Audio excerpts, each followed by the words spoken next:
Another question and concern of people is more of the details of what does the program entail at Oasis? How do we go about changing, helping the person heal from cancer? And basically there are 4 pillars. And the fourth one is, I'm going to talk about a little bit at the end, but the 3 main pillars are: we teach you to stop making cancer, number 1. Number 2, we target and eliminate the cancer without harming you. And number 3, we enhance the immune system. Okay, those are the 3 main pillars that establish your ability to heal. Okay, stop making cancer. Why do we stop making cancer?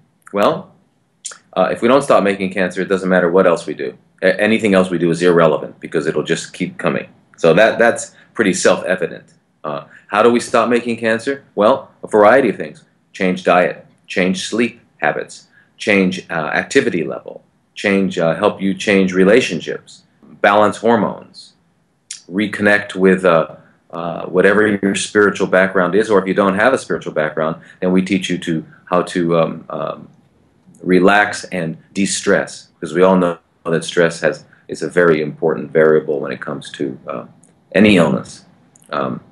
So either becoming more spiritual in whatever your chosen faith is, or doing or approaching it psychologically, and there are different de-stressing techniques. So we employ all of that as well. Anyway, so that's all part of the stop making cancer, and cleaning the bowels, cleaning the lymphatic systems, also known as detoxification. So diet, detoxification, sleeping, interacting, connection with a higher power, all those things are very, very important, or not only very important, they are how someone stops making cancer. Consider the fact that we all live in an extreme, and most of us live in an extremely artificial world, and we have artificial stimuli affecting us all the time. And it's these artificial stimuli, this artificial world, that is affecting our biochemistry to such a degree that cancer happens. And we'll talk more about exactly what cancer is at another time. The second one, targeting cancer and eliminating it without harming the person, is very, very important. I mean, yeah, if you, and the good metaphor for this is in conventional oncology, the oncologist finds out that there's a burglar in the kitchen. So they take a hand grenade and throw a hand grenade in the kitchen. Well, they not only get rid of the burglar, they lose their kitchen. We find out that there's a burglar in the kitchen. We get a little mosquito, we inject that mosquito with poison, and we send the mosquito into the kitchen. Okay, so we get to keep the kitchen and lose the burglar.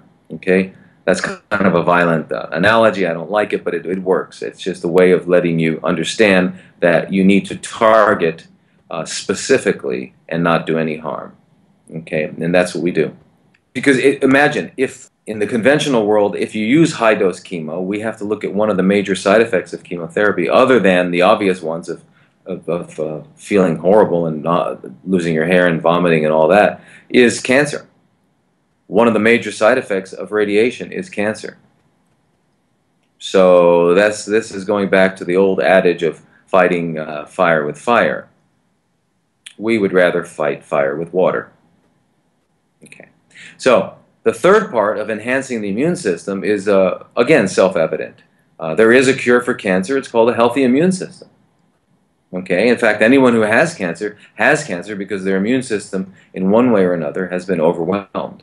It hasn't failed, because in nature, things don't really fail. They get overwhelmed or they go down a different path. That's a whole different subject. But basically, if we can get the immune system back up doing its job, what its job is to keep us cancer-free, to keep us from being infected with bacteria and viruses, etc. So that's what the immune system's job is. It has a surveillance role where it kind of goes around the body and looks for abnormal situations, and then it eradicates it. And it does it in a way that obviously causes no harm. So we need to enhance the immune system, because if we don't get the immune system back up working and doing its job, then you'll have to stay with us for years, and that's not anyone's desire. Okay, and that's not really how one wants to live their life. So you need, in order to go back home and to be restored to independence and dignity and functional integrity, we need to have the immune system restored. Okay, those are those three main pillars. The fourth one is faith. And by faith, I do not mean some abstract belief. Okay? Faith is when you know something is going to happen, but it hasn't yet happened. Okay? And we distinguish that from belief. Belief is when you believe in something, you're believing in something that's not true. You can only believe in something that's not true. You cannot believe in something that's true. Let me explain.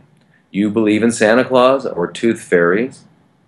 You do not believe in trees or cars.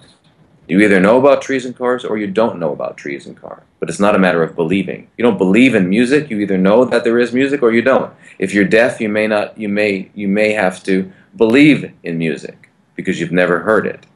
Okay? All right. So that's a very important distinction.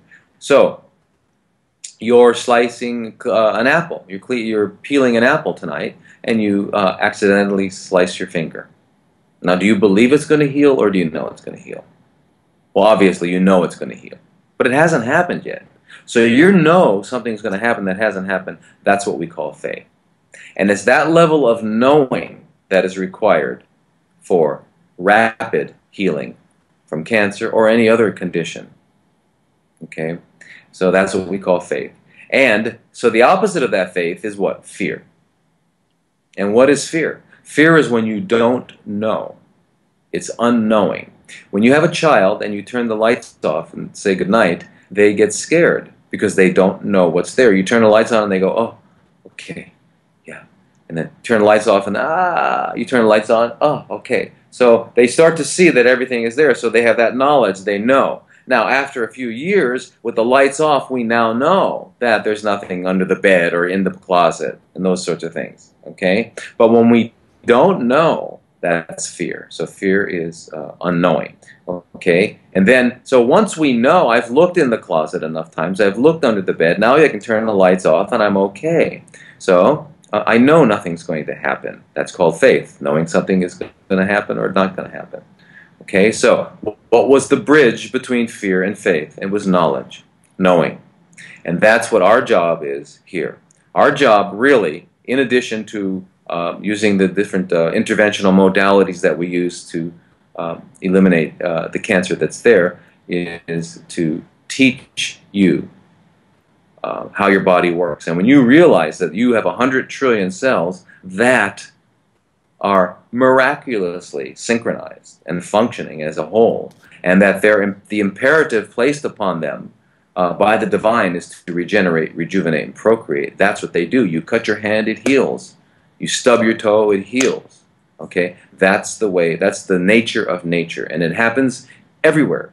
You look at a tree, you pull a branch off, it heals. You pick an apple, next year there are 3 apples in that spot.